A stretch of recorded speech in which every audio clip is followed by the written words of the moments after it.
Madhava Kunja Bihari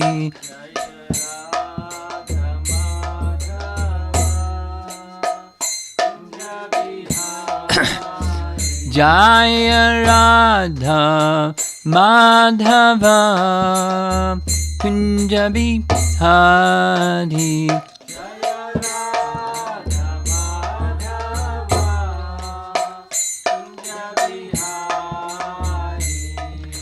Gopijana Balabha Girivara Dhari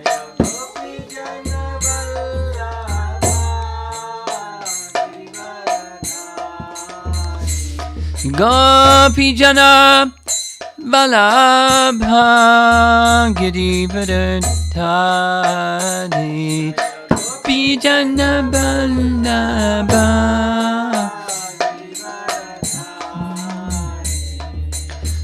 Jasodanandana Brajajanarandana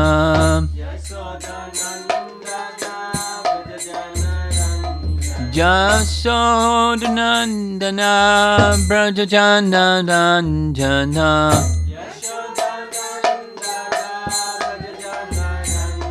Jamunatira Vanachadi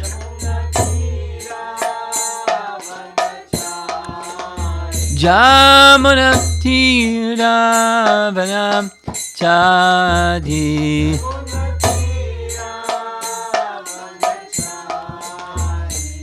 Jaya Radha Madhava Kunjabi Hadi Madhava Kunjabi Hadi Jaya Radha Madhava Kunjabi Hadi Madhava Kunjabi Gopijana Balabha Girivara Dhari Girivara Dhari Gopijana Balabha Girivara Dhari Girivara Dhari Jasodanandana Brajajanarandana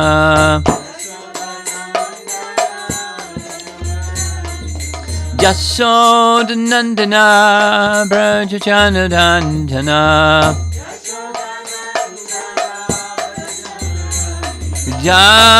Jamunatira Vanachadi Jamunatira Vanachadi Jaya Radha Madhava Kunjabi Hadi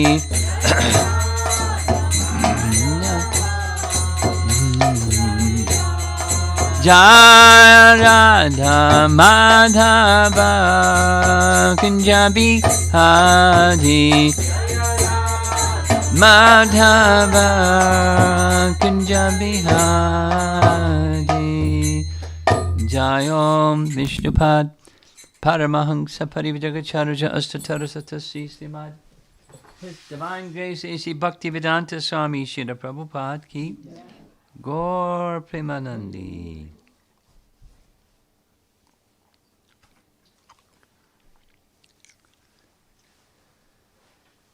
Om Namo Bhagavate Vasudevaya.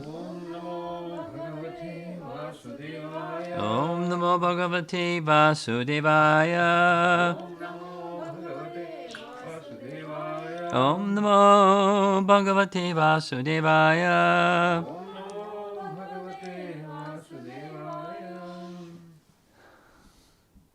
Well, we've been spending about 9 days in Ayodhya and Kishkinda and Lanka and Janastan and Panchavati and all those places. But today we're going to go to Vrindavan.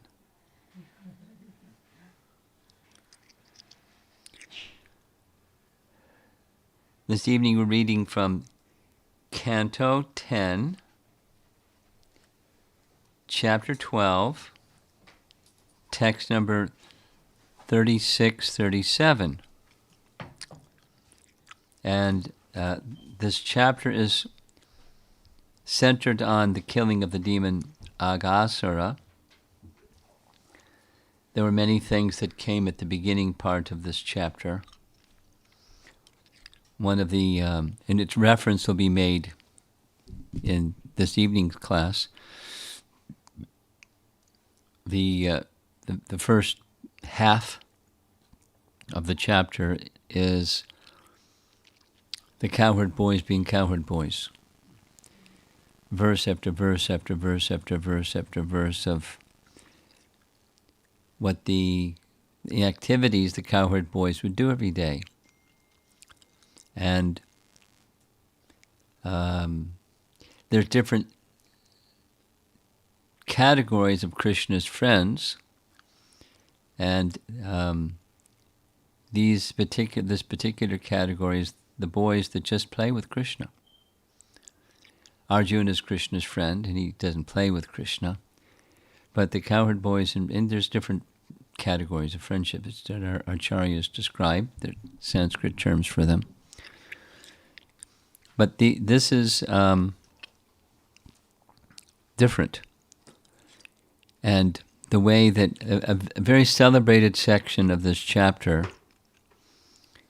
is where the narrator, Shukadeva Goswami, says how special the cowherd boys are, and for that matter, how special the residents of Vrindavan are, by making comparison to the Gyanis, to the yogis, and even to those who are in Dasya Bhakti, who are absorbed in understanding the personality of Godhead and serving Him. Far more exalted than all of them. It gives examples, but it's the cowherd boys, because they're playing with Him. Without going into the whole detail, because it's very nice, but that's kind of a celebrated section of this chapter 12. And then in that mood of playfulness and frolicsome and just what's next, a celebration kind of mood, Aghasura is called by Krishna, by the super soul calling him. He comes, he's there. And because there's a pastime to perform, and the pastime is Krishna wants to deliver him. I mean, the negative is Krishna wants to kill him, but the positive is Krishna wants to give him release from bondage of material existence and send him to the spiritual realm. That's Krishna's intention. And it's fascinating because, he doesn't have good intentions, but still Krishna wants. And one of the reasons why is he's the sister of Putana. He's the brother of Putana. And Putana did a little service. She did some bad stuff, but she did a little service. So this is her brother, and Krishna wants to deliver him. So that's the section that we're reading from in the purport. I've read part of the purport for this text 36. We're continuing.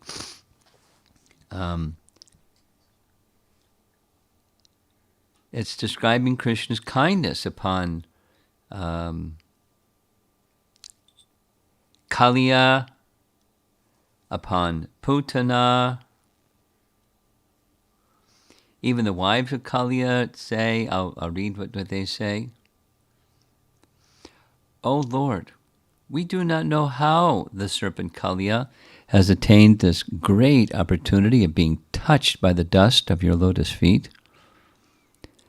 For this end, The goddess of fortune performed austerities for centuries, giving up all desires and taking austere vows.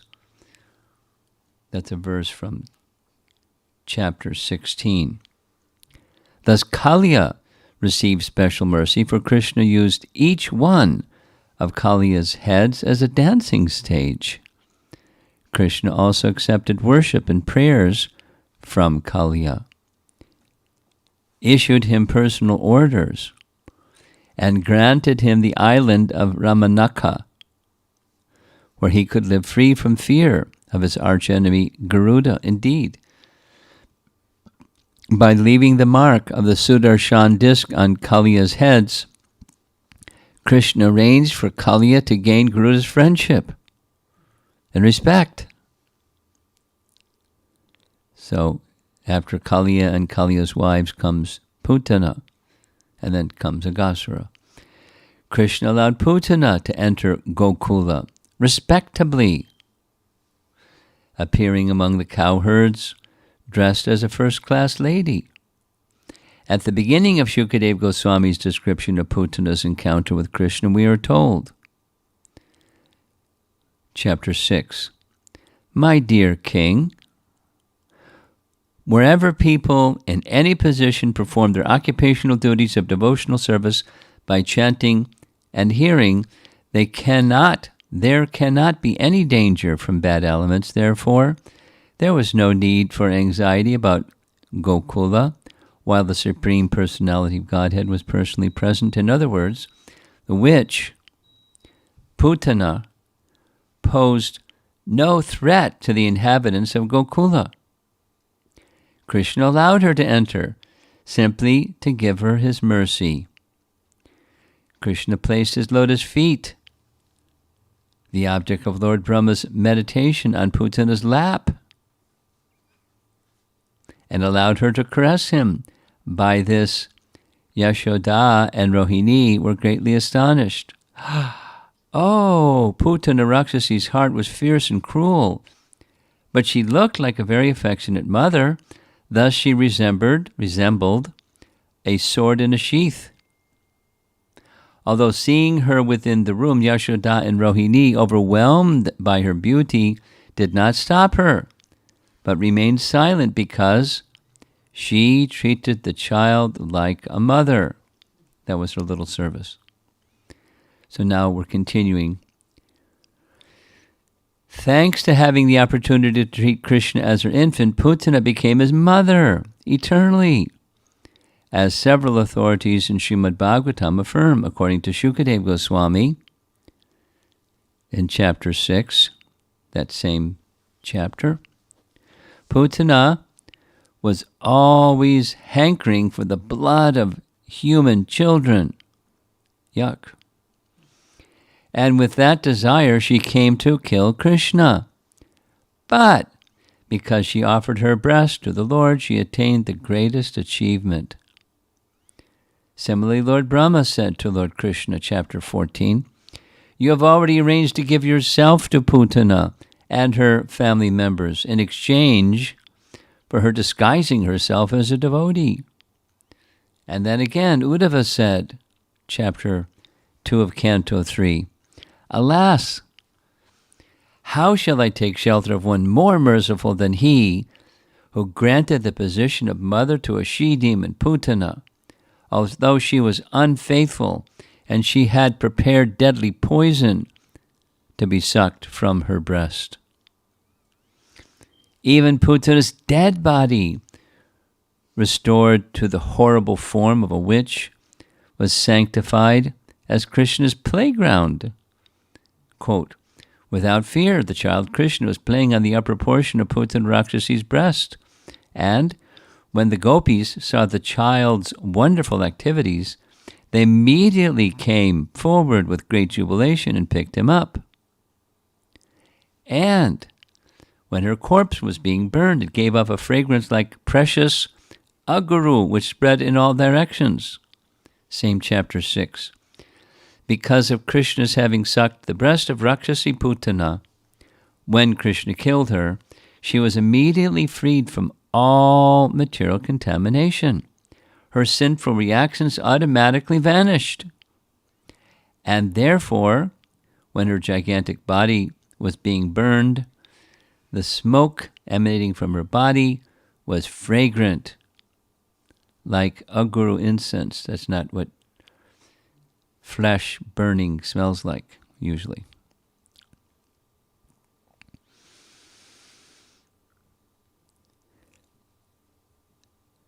Other persons who came to Gokula also obtained special mercy from Krishna. Some more examples. The sons of Kuvera, entrapped in the bodies of Arjuna trees, found themselves in the midst of the wonderful pastimes of Damodar.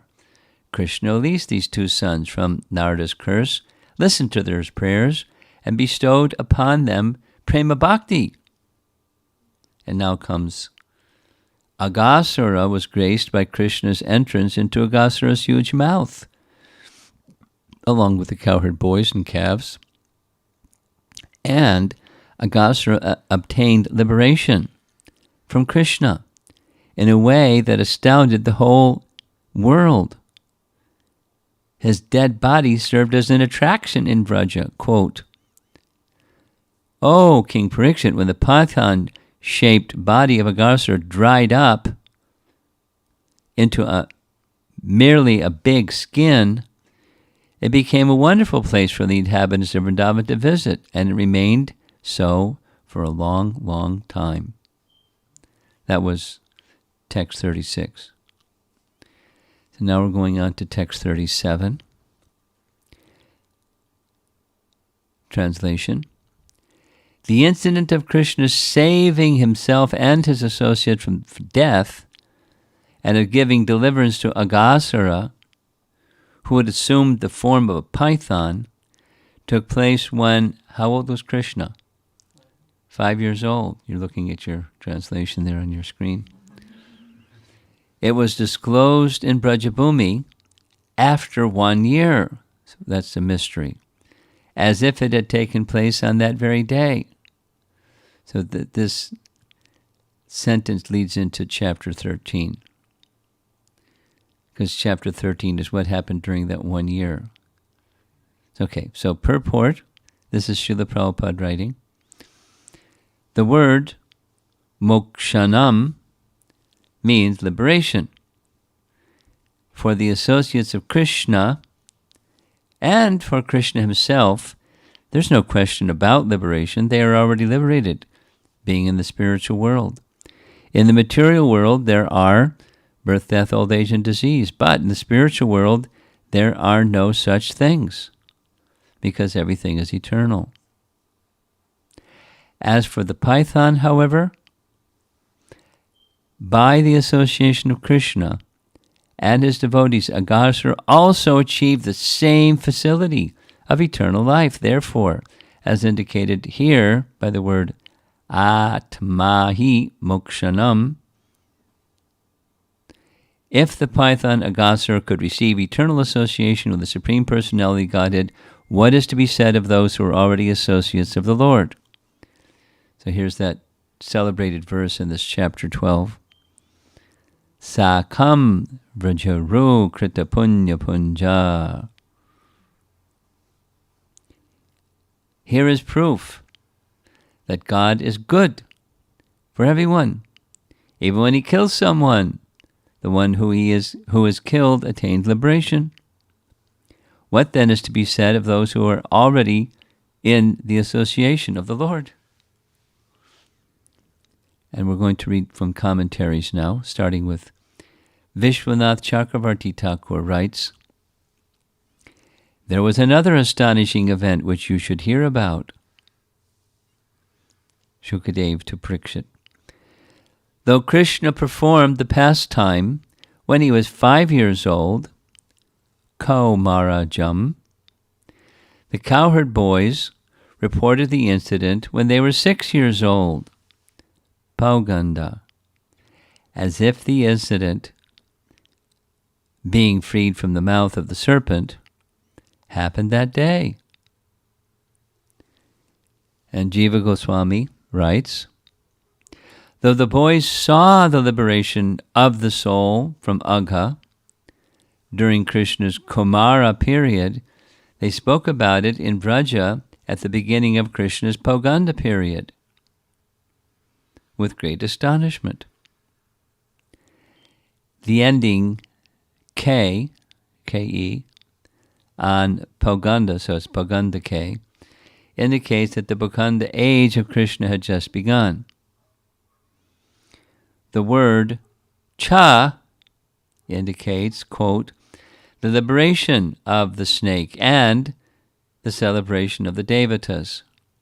So after the Aghasura was liberated, the demigods went yay and beat kettle drums and conch shells and celebrated because they were afraid of Aghasura. And when Krishna killed him, they were very happy.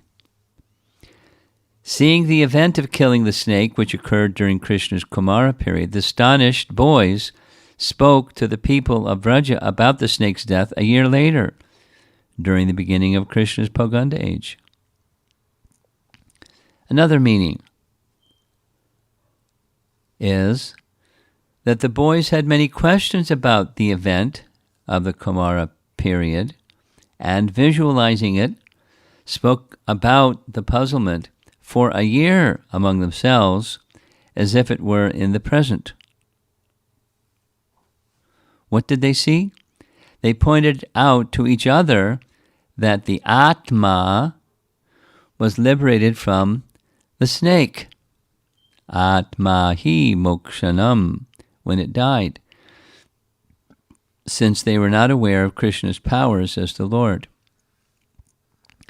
And later, that's Brahma's Prayers, chapter 14, it is said, as the cowherd boys reached the village of Vraja, they sang, quote, today, Krishna saved us by killing a great serpent, unquote. Some of the boys described Krishna as the son of Yashoda, and others as the son of Nanda Maharaj. And that's the end of this evening's discussion. So let's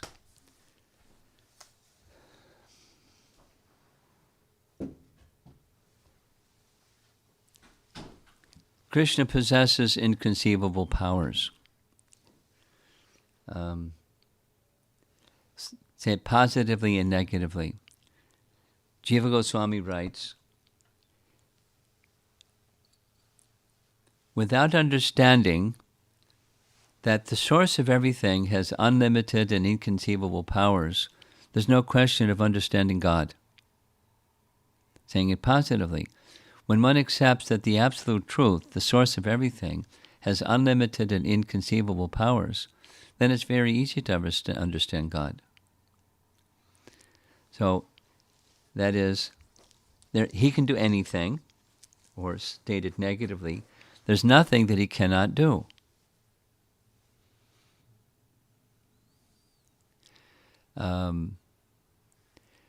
There's a section in Bhagavad Sandarbha, just a little sharing because it's really involved. Jiva Goswami takes on the task of very meticulously, very carefully, very thoroughly describing how it is that Krishna is the resolution of all opposite things. Within Krishna is everything. So within Krishna is this, and there's also not this. The Upanishads are filled with it. He walks and he doesn't walk. He's very near, he's very far away as well. He's within everything, he's outside of everything. He's bigger than biggest and smaller than the smallest, etc., etc. He is the resolution of all opposite things. And to highlight this, Jiva Goswami points to a verse from Gajendra Moksha. You can look it up later, or even now if you want. 8.3.8, Gajendra Moksha, where in the prayers of Gajendra, he is saying, the Lord has no form, the Lord has no name, the Lord has no qualities, the Lord has no faults, he has no birth, and he has no activities. But he takes birth, he has activities, he has a name, he has forms. And then Jiva Goswami takes that verse, because there are 6 items mentioned, and explains very thoroughly and in very interesting ways. He's the resolution of all contradictions. I mean, there's a very simple way. A very simple way is saying, well, those things that he does have, they're spiritual, they're not material. He doesn't have material qualities, but he has spiritual qualities. But then even one of the things in the list is he has no faults. But he has faults. But his faults are his qualities. Like he lies or he steals. And those are his glories. I didn't eat dirt. Anyway, without going into the whole thing, how is it all possible? Well, one of the essential principles of how it is all possible is already stated. He has unlimited and inconceivable potencies. As he demonstrated in the Brahma Vimohan Leela, for example, which comes in a later chapter. It comes after this chapter. But it actually comes the very next chapter, because that 1 year, that lapse between when the boys saw Aghasura being killed and when 1 year later when they back and reported it to the residents of Vrindavan, like as if it had happened that day 1 year later, was because the cowherd boys that were the sons of their parents in Braja, they were in a cave for a whole year. And they didn't get hungry. What boys that are 5 years old don't get hungry? No such thing. They weren't yogis, but they were under a spell of potency, either by Brahma or Krishna or combination. So they didn't even recognize that a year had passed. And a year had passed. And during that year, Krishna had manifested himself as boys and calves, associating with mothers and cows to fulfill their desire to have Krishna as their son or as their calf. And he was fulfilling their desire because he could manifest, because he has unlimited potencies. Unlimited potencies means unlimited potencies. Jiva Goswami explained, it's really nice. He not only has one form, he has unlimited forms. And each one of those forms can manifest unlimited replicas of those forms. And he has his abode, and he can manifest unlimited replicas of his abode. And he has associates, and he can manifest unlimited replicas of those associates. Now, one of those replicas of his associates was in the Leela that comes in chapter 13. That is, Krishna manifested himself in exact likenesses of each of the cowherd boys and each of the calves. So much so even their mothers couldn't detect there was a difference. What mother can't tell who their son is, even if they're kind of a look-alike? They know the difference. But it wasn't play acting. It was Krishna manifest exact replicas. because he has unlimited and inconceivable potencies. The cowherd boys were his creation, and the replicas were his creation. But the replicas that were his creation were him, not just jivas playing being engaged in friendship with Krishna's sakhas, his cowherd boyfriends. There's another nice, two more examples of this. There's many more. It's a little surprising and mind-bending and astonishing. But when Krishna appears, with him comes all of his associates. So one morning walk in Juhu, Giriraj Maharaj asked this question that says, Krishna appears after he leaves this universe, he goes to another universe. And then after he leaves that universe, he goes to another universe. So when he is in this universe, he's with Arjuna. Does that mean there's another Arjuna in another universe simultaneously? And then the next universe and the next universe? And Prabhupada's answer was yes. It's one Arjuna, but Krishna can expand himself into unlimited Arjunas.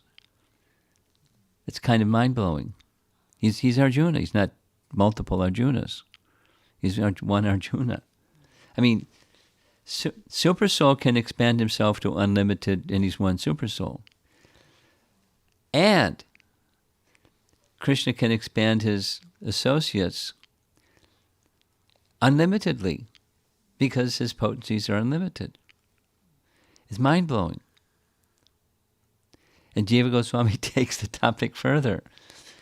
We say, I hope you don't mind hearing this discussion, Janma karma cha me divyam evam yo veti tatvataha. So if you can understand the divyam nature of Krishna's janma and karma, you should take it back to Godhead. So we have a very simple way of saying, yeah, he has transcendental, not a material birth. So now back to Gajendra Moksha prayers. He has no birth, but he has birth. His birth, his birth is transcendental. But in what way is it transcendental? Jiva Goswami details. A material birth, or material anything, material activity, has a beginning and an end. When someone takes birth, that's it. They don't keep taking birth. But Gajendra uses the phrase, it's endless birth. So that is to say, like the sun rising, Prabhupada gives this example all the time. When the sun is rising, always somewhere the sun is rising. It never stops rising. In a particular location, a Mary Pier, okay, the sun rising event is over. But the sun is always rising. Similarly, Krishna is always taking birth. And Krishna is taking birth, and Krishna is taking birth. So as he's taking birth in this universe, in another universe, he's about to take birth. And when he's taking birth in the next universe, just before that, he's about to take birth, and he's about to take birth. So that means there's Vasudeva and Devaki in all these universes.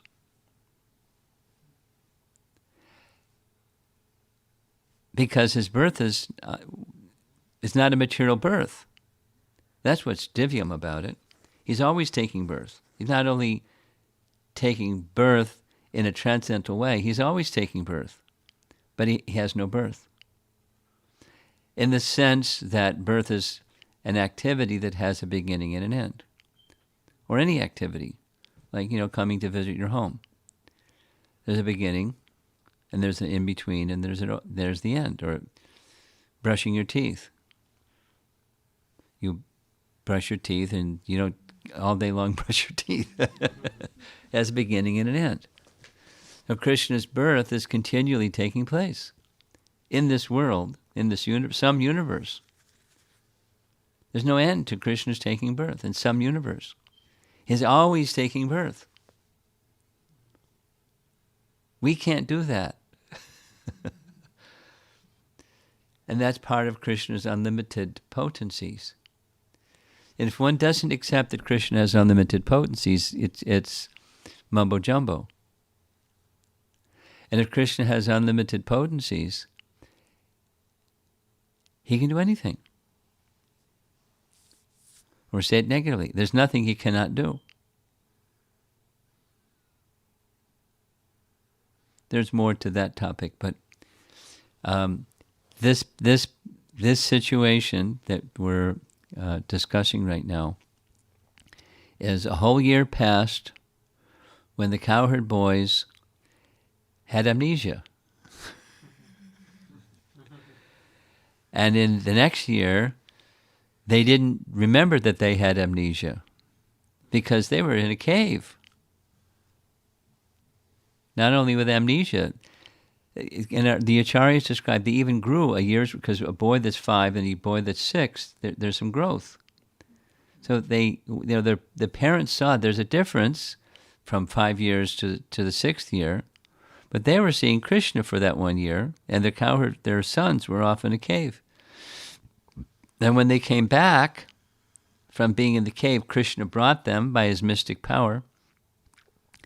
They were sitting down having lunch, and they said, "Oh, you're so attached to us, you can't be away from us for a moment.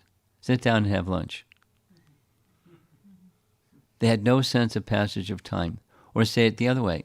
One's sense of passage of time is an influence of Krishna's potencies. When Krishna withdraws that sense of passage of time, there's no sense of passage of time.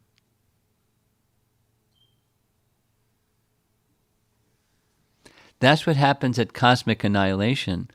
Krishna withdraws his time energy, or Kala Shakti, because Kala Shakti is needed for creation. It's actually Rama Devi that extends Kala, or the time energy, along with the glands and the living entities. Those two things. With the glance of Mahavishnu, the living entities are sent into Pradhan, and the time energy is sent into Pradhan. Those two things. And when it's time for cosmic annihilation, it's pretty simple. You pull the plug. Withdraw the time energy. It's over. Everything collapses. It's like, those decorations that people set up at Christmas time.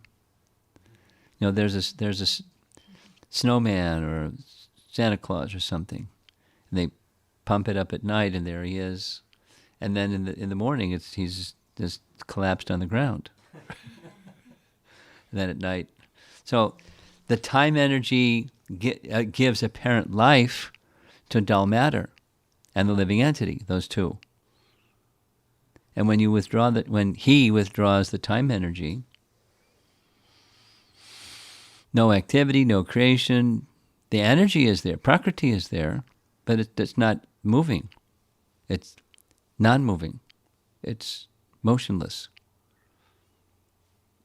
So to have motion, or to have activity, or to have birth, or to have janma and karma, when Krishna does, it's not inspired by time. It doesn't have a beginning and an end kind of birth or activity.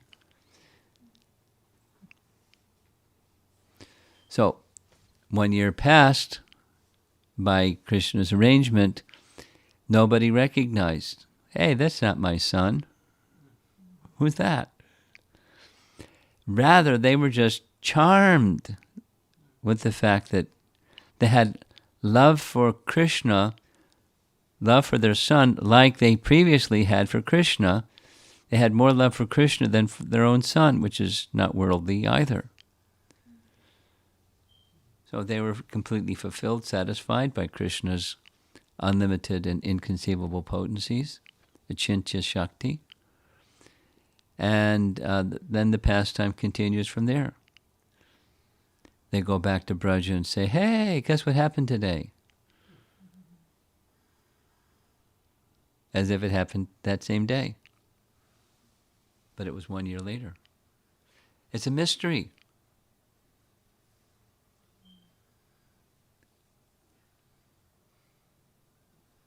Now it doesn't say. I was when I heard this pastime, I was wondering, how did their mothers feel after that 1 year passed and it's no longer Krishna as their son, but it's their son?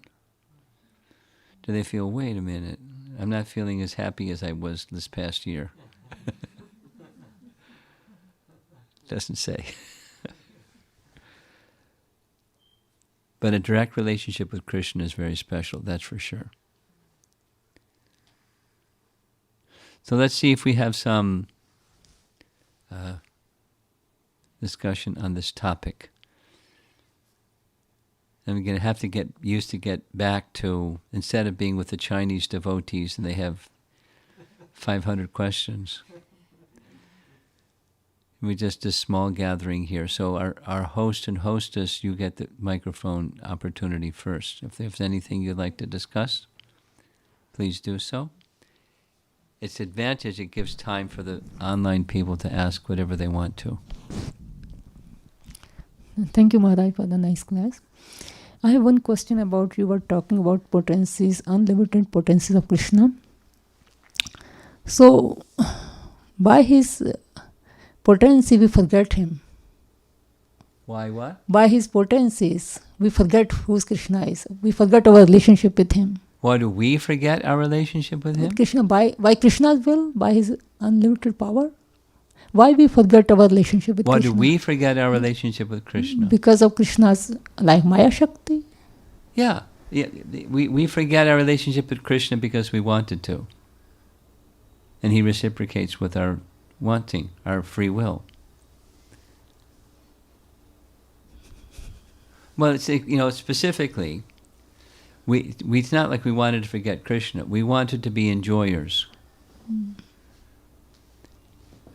Competitor, enjoyers. It's not possible to be competitor enjoyers. It's Krishna's potency, but we wanted to be the enjoyer of Krishna's potency. So therefore, Krishna covers us with remembrance of him because he is the enjoyer of his potencies. So we can think of being the enjoyer of his potencies. That's the Maya potency. The deluding potency, thinking, I can do it. I can enjoy. So there's nothing wrong with wanting joy because it's our nature. But joy separate from Krishna, that's the problem. So because of the joy separate from Krishna desire, we forgot. We can't. But in order for us to pretend or try, then there's a potency for people like us. Just like there's a prison house for criminals. Thank you, Maharaj. Okay. One more question. You were mentioning about how Krishna is taking birth, in different universes. Yeah. At the same time, we hear, Krishna never steps out of Vrindavan even for a moment. Yeah. How to understand that? Do you see them contradictory? Because I don't. No, Krishna has unlimited potency like you were mentioning, Maharaj. So Krishna can do anything. Yes. So he can expand his potencies and he can expand himself and there's no limit to what he can do. So he remains eternally in Vrindavan, may be in a manifest or may be in an unmanifest position, that is to say, where conditioned souls can see. Anybody can see. Anybody can see. When Krishna is performing his pastimes, unqualified people can see. Yeah. Now, how can unqualified people see? Because Krishna gives them the capacity to see. That's true. And when Krishna withdraws that capacity to see, and Krishna withdraws himself in his unmanifest state in Vrindavan, he's always in Vrindavan, in his unmanifest state or his manifest state. Could you lean that way? Yeah. So, he's always in Vrindavan, he never leaves Vrindavan. He may manifest, he may withdraw that manifest lila. Okay, Maharaj. And then the rest is he does through his expansions or the expansions of his potencies. Because he is the source of everything, it doesn't mean he has to do everything. He just can expand himself and his expansions take care of everything. But he is the source of everything. And his capacity to know is not like ours. Our capacity to know. We don't know what's going on in the next room. Maybe there's nothing going on in the next room, but we don't know. Maybe there's a burglar over there or something. We wouldn't know because we don't have that capacity. But Krishna doesn't have. There's no limit, and it's not like his mind is bothered with so much data, information overload. For him, it's not a problem. It's not like he has a big computer. He's all-knowing. He has unlimited and inconceivable potencies. We can't. This is the Dr. Frog idea.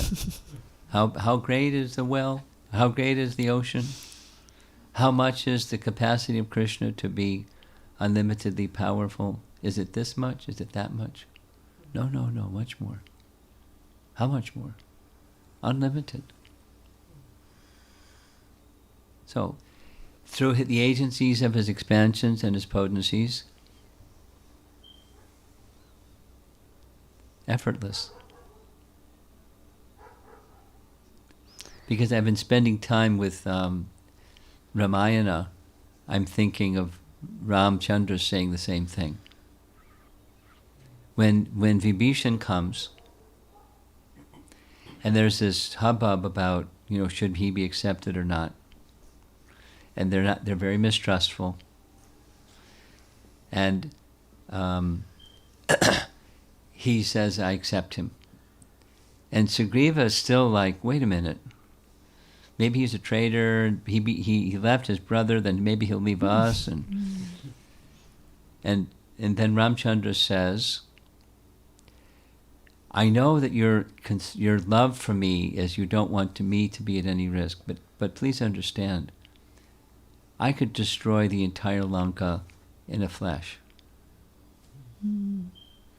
He said, I can do it with the little finger of my hand, the tip of the little finger of my hand. I don't even need the other fingers.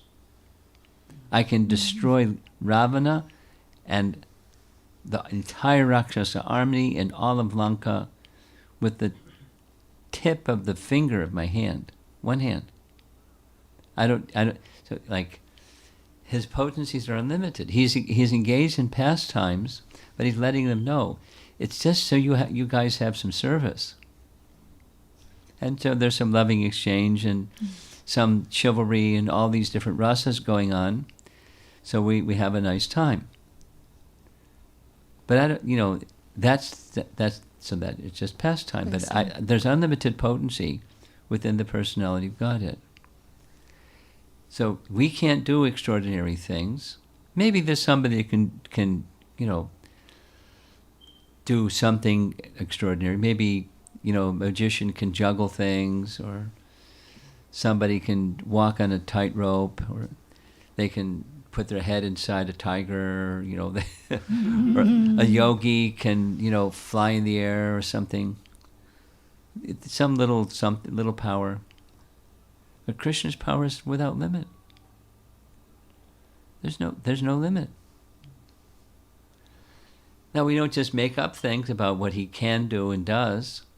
He performs pastimes according to his desire. That's our relish, is appreciating how he's engaged in loving exchanges and so forth and so on, and teaching us lessons and all those things. And that's our happiness, is hearing those things and appreciating him and our relationship with him and his relationship with others. And that's our life, and serving him in whatever way we can, cooking for him and singing for him and thising and thating. Okay. Thank you.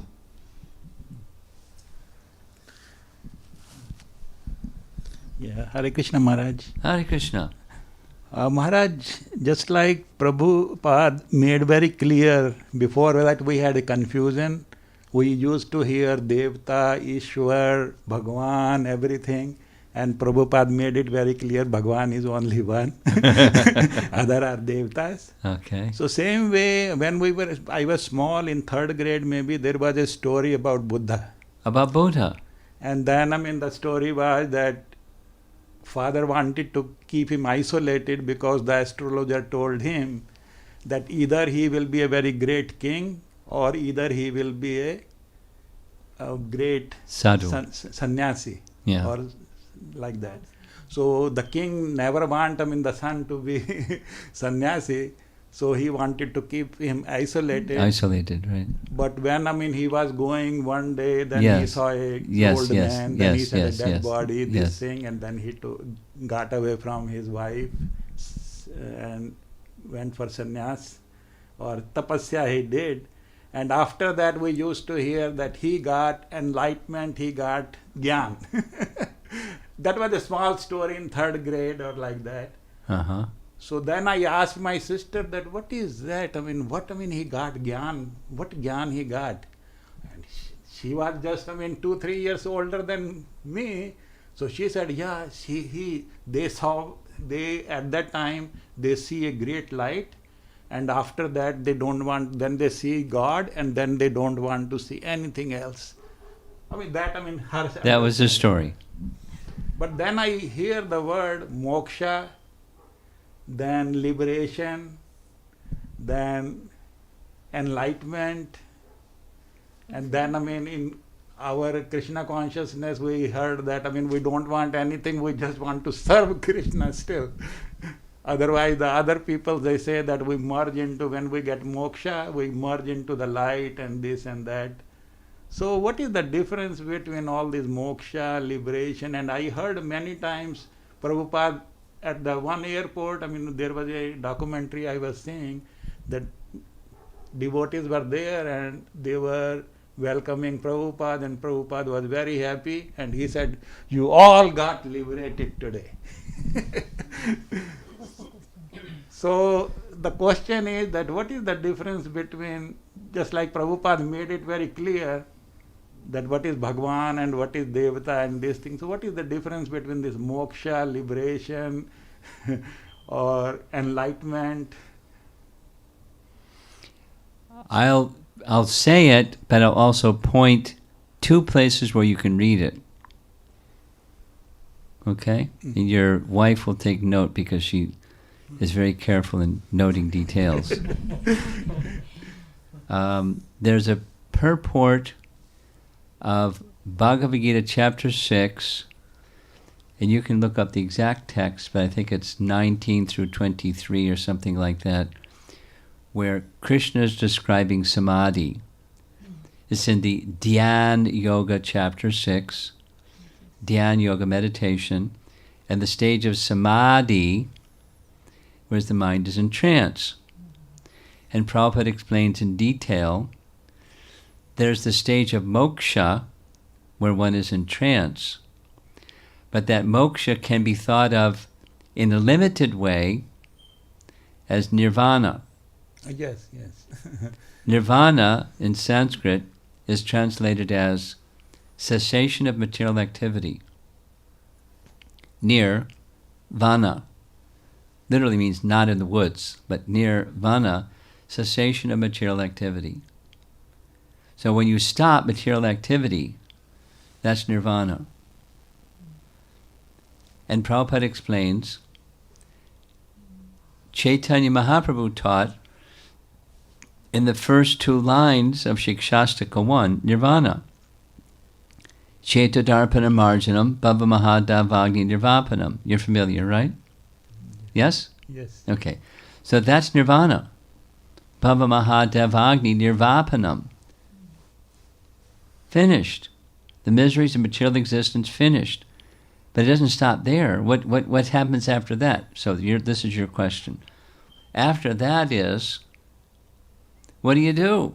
When you've had cessation of material activity, what do? You read in that purport, Prabhupada quotes a verse from Srimad Bhagavatam, where what liberation means is one of the 10 topics in the Bhagavatam, and Swarupena Vyavastati. Swarupa, one's own spiritual form, Vyavastati. You're engaged in activities in your spiritual form. That's what's beyond nirvana. There's a liberation that's cessation, and then there's what you do in that state of liberation. You engage in your spiritual form, Swarup, in activities in relation to the Supreme Person. There's the difference. There's cessation of and the positive activities of. That's the distinction. So bhakti begins with engaging in the positive activities. It's on the platform of the soul, but we're also engaging the mind and senses. Rishikena Rishikesha Sevanam. We're engaging the senses, including the mind, in the service of Rishikesh. That's what bhakti is, and it's beyond nirvana. Is it clear? Yes? So, there's immature, more mature, and fully mature stage of Swarupena Vyavastati, of engaging in devotional service in your spiritual form. But even what we're doing is on that platform. Its beginning is the little seed stage, but that's the beginning. It's beyond nirvana. Now, we don't have full realization of cessation of material existence either, because our consciousness isn't fully pure. But as we proceed with the bhakti process, Cheta Darpana Marjanam, then Bhavamaha Davagni Nirvapanam, then Shreya Kairva Chandrika Vidharanam, Vidya Vadhujeev. So, just from chanting, what's beyond nirvana is something we can directly experience. It takes some time for purification because we're covered. But I'm just responding to your question. What is the difference between these two? One is negation, and the other is the positive activity of the soul in spiritual form. Meanwhile, we're engaging the mind and senses, the covering. And the table and the chairs and the house and the, and stuff, occupation and money and, things. We're engaging stuff, that which belongs to Krishna, in service to Krishna. That's in practice, and then there's beyond practice. It becomes matured. But even in the practice stage, it's on the transcendental platform. Beginning of the transcendental platform, which is beyond nirvana, that liberation thing. So you don't have to take sannyas. You have to change the consciousness behind the activities. That's what we have to do. And then you become the true sannyasi, one who is, it's what Krishna says. The true sannyasi is not one who performs no fire, or lights no fire, performs no work. We engage in sacrifice for Vishnu. That's beyond nirvana or moksha. Okay? Okay. Yeah, give her the microphone. Yeah, Mother, you were mentioning the cowherd boys, how they were in the cave for 1 year. And, they didn't get hungry, you joked. But I was thinking in the spiritual body, because when Brahma created our body, we have hunger, death, fear. So in the spiritual body, there is no hunger. I always wonder, That's a nice question.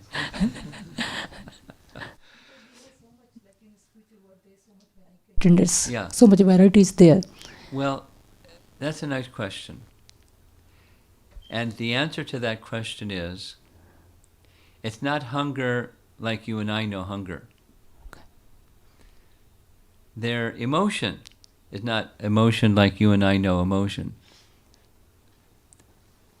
etc. Yes, it's fully spiritual, but it's not that there's no hunger. Or let's just say it, same thing in a different way. Same thing in a different way. In Bhagavad Gita, Krishna says, in the spiritual world, there's no need of sunlight, moonlight, or electricity. Yes. But in the spiritual world, there's sun, and there's moon, and there's illumination. But in the spiritual world, it's always a full moon for Krishna's pastimes. Yes. And there's the rising and the setting of the sun for the purpose of Krishna's pastimes. It's marking different times of the day when he has different activities and different exchanges with the different devotees. There's no need of sun other than for Krishna's pastimes. Okay, Maharaj. So the boys feel hungry because it's a pastime to be with Krishna and have lunch with Krishna. Okay. Or their parents making a meal for them because they don't want their sons to be hungry, because that's what mothers do with sons. But Krishna is at the center. Krishna is. Because it's described when they're doing their household duties. This is when Krishna is off in the pasturing ground with the cowherd boys. This is in chapter 35, the Song of the Gopis. And they're meditating on Krishna's out in the playing his flute and this and that and the other thing.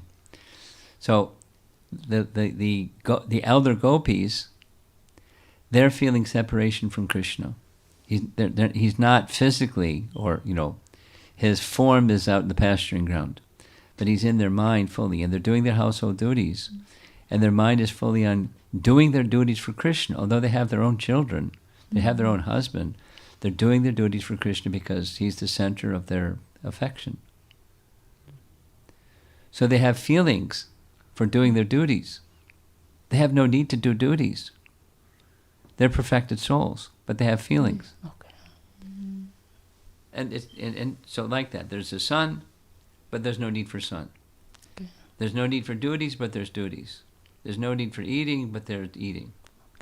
And they're feeling different. The whole, it's the internal potency, not the external potency kind of hunger.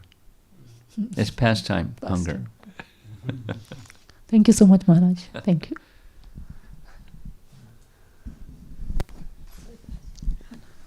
Hare Krishna, Guru Maharaj. Maharaj, Krishna expanded as cowherd boys. Did Krishna even expand as Balaram too?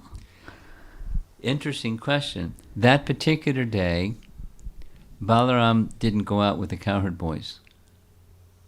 Oh. And for that 1 year, it's described by our acharyas, Balaram didn't notice that these cowherd boys were Krishna.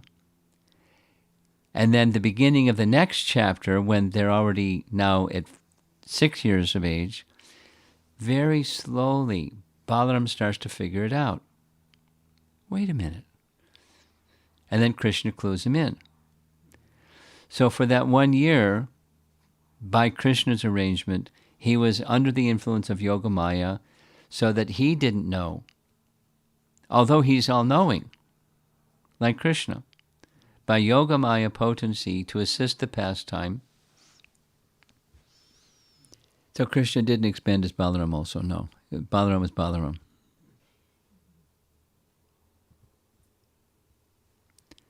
Do we have some online question or no? Okay, people aren't used to it. They have to get them used to it. Just thinking about the conception that in my head, like Arjuna, like when there is no birth pastime, but birth pastime is going on, and the associates of the Lord also, they are in different places. Like Arjuna is here, but he's simultaneously. Krishna has, yes, go ahead. So I guess my question was that, is it like they're expanding? Is it Krishna that's Yes. expanding? No, it's not the same as the cowherd boys Right. are Krishna. It's not like that. Right. It's Arjuna, it's Arjuna, it's Arjuna. So the It's living. Vasudev, it's Vasudev, it's Vasudev. It's expansions of them. It's not Krishna as them. So the living entity is actually expanding in. Well, Krishna expands his potencies. Now, the technology isn't described. It's mind-blowing. Mhm. Because, Krishna can expand himself unlimitedly. Okay, good. But can jivas expand themselves unlimitedly? How does that work? It's not that they expand themselves. Krishna expands as Arjunas. How many? As many universes there are, too many to count. It's Krishna expands himself, not they expand themselves. Yes, different question. Like I was thinking about our taking it inside what you mentioned during our time together here. One thing about chanting, like yesterday I think you were mentioning, like when you put your hand in the bead bag, think about the sankalpa, right? Yes. It's trying to take it inside and just trying to understand, Maharaj, like this is personal sankalpa, right? Yes. It's something It personal can be for me. generic or a personal or combination or whatever. And this is something that is measurable. Well, how do you measure attentiveness? That's a good question. How do you measure attentiveness? Well, anything, there should be symptoms or some things that are not visible, you can know of their presence because of symptoms. Like, we can't see electrons, but we know that there's electrons because of what electrons do. Electricity does. So how do we know that, one is a devotee? It's one of the questions of Bhagavad Gita. And then there's symptoms. So you can judge by symptoms, but it's not exactly the symptom is. There's a attentiveness meter hooked up to your bead bag. And the attentiveness meter can tell how much attentive you are, how much connected you are to your purpose, your intention while chanting.